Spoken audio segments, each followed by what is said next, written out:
hard to see my boundaries, she said. And then we started the video. Poetic. Yeah, I just don't want to run into a mirror. Oh, hi. Good evening. This is Melanie. She's a famous dancer in her own right. She does lots of amazing dances. Some of them include pliés. What's a plie?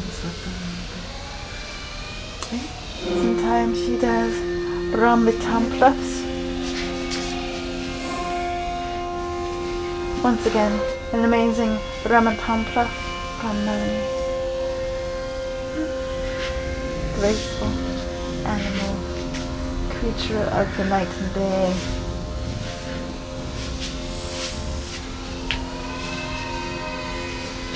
She's also solid.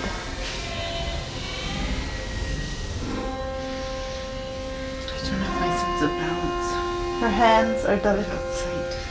Her hands are like sweet little bouncing angels that rest so sweetly and fairly on her wrists. Do you feel that?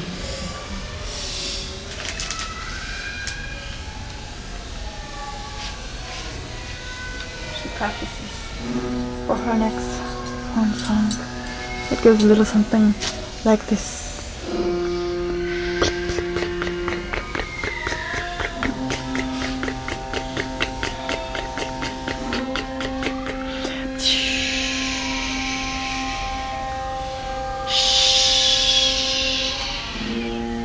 She stopped for a moment to recognize the zen of her life.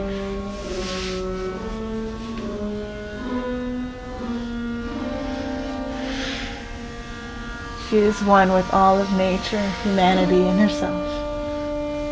Graceful in her natural element, among the mirrors and bed sheets and paper masks, she thrives. This delicate dancing flower, this fallen angel of sunlight and cells swimming together in a harmonic essence of being. I didn't know. She didn't know. Her mind cannot grasp herself, the one weakness, the delicate Melanie flower.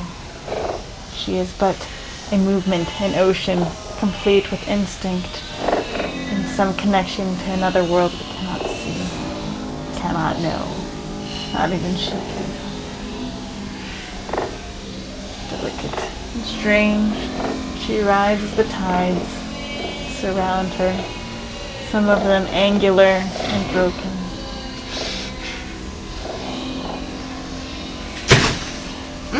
Sorry, do not hurt yourself. It's a small space to be yourself. You are a meadow flower that deserves thousands of yards to shine, to flourish.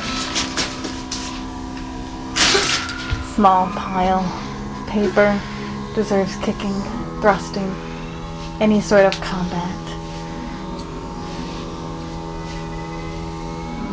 But Melanie Flower is mostly a pacifist that does not fight paper with anger, but rather with a stoic ambivalence that is beyond her years. Melanie flowers are known to bloom early and often. Watch as it sways in the irregular breeze that caresses its petals. And finally, a combative nature. Melanie is a hybrid flower, half pacifist, half warlike. Her nature is dual and angry at itself, and thus part of the reaction to the irregular waves of violet fun. Struggling for an inner peace that might never come, an absolution that might never be resolved. But she moves anyways, in a fearful dance, and yet hopeful that balance will one day be restored. Paper, angry. Paper, hurt, suffering, anguish, trust betrayed. She sweetly dies a horrible, agonizing, writhing death that she springs back from. As a delicate yet powerful flower, she rises up again towards the sunlight, towards those beautiful clouds. She reaches higher and higher, hoping to grace them with her presence. Generous goddess she is, sweet goddess, moving through the oceans that surround her with a deftness, a prowess, a sweet, angelic glance. You know she's for you. The balance has been broken and good has won. She ascends ever higher. Some horizon we yet can see. She flows, she looks, she flows again. She graces us with another push. A caress, like a breeze, but even softer and less seen. She moves so sweetly and quietly, with no longing at all, just a playful imbalance in her little sweet brain. Her sweet petal goddess dual brain that allows for all these sorts of contradictions to exist in a tumultuous convection oven. Like magma, it circulates in waves and storms within her, and yet it comes out through her fingers, through her toes, through the strands on her pretty head, through the mask that rests on her head. She dances. Sweet, open, charming, hidden, mysterious, wily. Melanie, sweet, demon that hide behind the sun. We're in front of the sun, never quite certain when the eclipse happens. It just becomes one shadow, a Melanie-shaped shadow that never seems to end, but instead of lingering, kind of a haze that hovers in shadow and light, and in shadow again. The mask spins around her face. She is not who she said she was. We have no idea who this being behind the mask is. We can only see symmetry, curved brushstrokes, the line. Oh, the line that implies eyes and a nose and a mouth.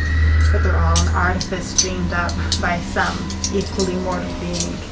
These things they cover, these details that seem to reveal more of us than we intend, more of us than needs us. She twists softly, like she's caught in a whirlpool of her own thoughts. She backs away slowly, almost as if to a precipice from which she must not teeter over.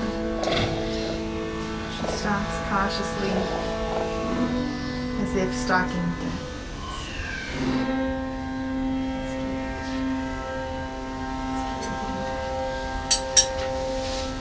Death that knows nothing but the ship.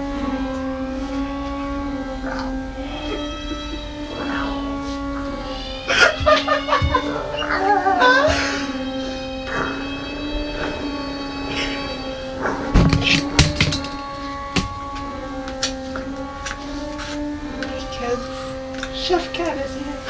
What's on the menu today, Chef Cat? Today on the menu, kids, boys and girls, we have a plate of ducks. Eat up! Eat up well, so you'll be big and strong. And then when you're big and strong, Chef Cat, you then make your ducks for other little kids.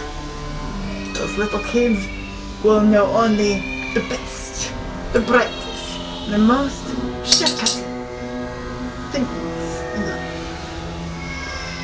And when you know the more chef-cutting things in life, you will have understood something about who you are as a chef-cat pupil. The chef-cat pupil, you will learn many things, but most importantly, what forks. It is my mighty forks that are my tools, my hands, my claws. These tools are meant for stabbing eyeballs. But more importantly, for eating your prey in the mouth. Your mouth, not theirs. They'll be dead. So, first, the ritual of the fork dance begins thus. You must use peacock hands to hold the forks and gently drop them like the dangle in a grandfather clock. This is called a double grandfather.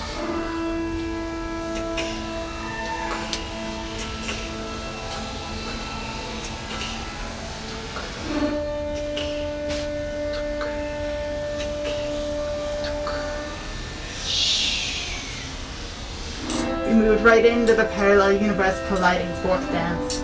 It's a very rare fork dance, so you have to line up the times just ever so. And often, like parallel universes, they just slightly miss, never fully connecting. And that's why all the ridiculous random events that seem meaningless actually had a purpose. They were just distorted in the journey from which the fork times traveled through each other.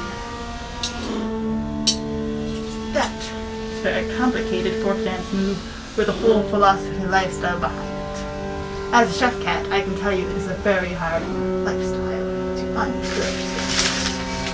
We are going to move into another chapter. We call it Fork Raising Board.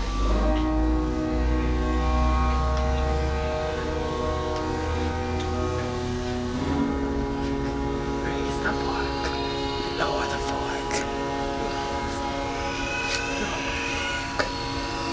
Raise, lower, raise.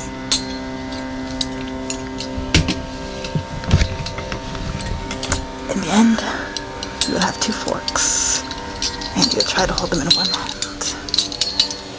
And it will make an interesting sound, I tell you. Very interesting indeed. Just relax.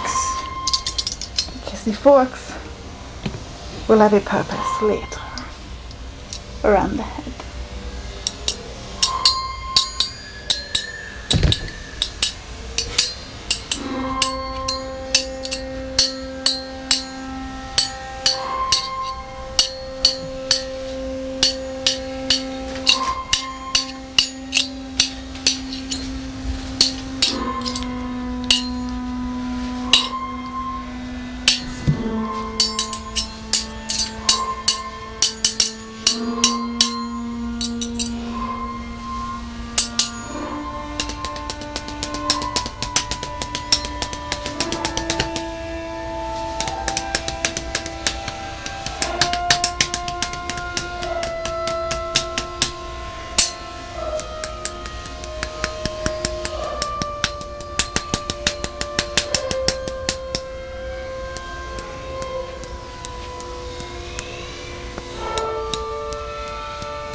That's enough for tonight.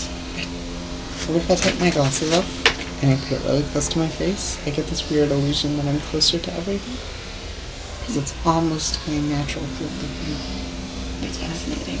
Fascinating. And this concludes the first ballet of the Cat Media Lab, to be titled and stop.